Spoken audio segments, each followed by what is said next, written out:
Την θείαν σου εικόνα ως της δόξης σου σκήνομα,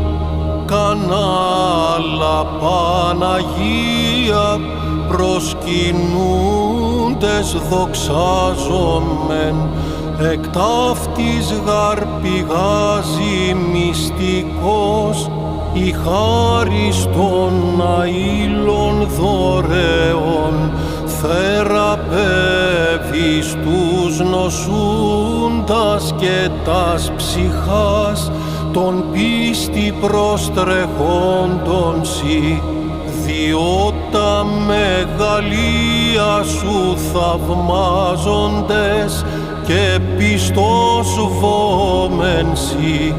δόξα τη παρθενία σου αγνή, δόξα της θαυμάζοντες